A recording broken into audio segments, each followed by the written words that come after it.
মেয়ের বিয়ে দিবা দাও, এই জন্য চাঁদা চাওয়ার দরকার নাই।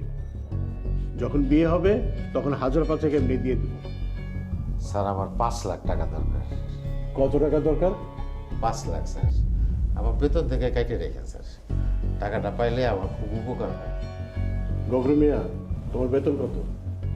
এই স্যার 1020। 5 লাখ টাকা কত বছরে কাটবো?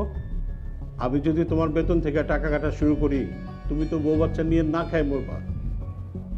তোমাদের কি বয়স বাড়ার সাথে সাথে বুদ্ধিও লোপ পায়? স্যার আমার মেয়েটার বিবাহ, তারপরে আমার স্ত্রী অসুস্থ, তার চিকিৎসা করানোর জন্য টাকা দেয়। এত টাকা স্যার আমার কাছে নেই। এই টাকাটা পাইলে স্যার আমার খুব উপকার হয় স্যার, একটু দয়া করেন। চুপ করো মিয়া। অফিসের বসের কাছ থেকে টাকা নেওয়ার চিন্তা করতেছো, লজ্জা করে না? অন্য জায়গা থেকে টাকা নাও, কমন সেন্স নেই কোনো? যাও বেরো। বিয়ের আগে বলবা 5-10 হাজার টাকা এমনি দিয়ে দিব, ফেরত দিতে হবে না। দাঁড়ায় আছো কেন? যাও।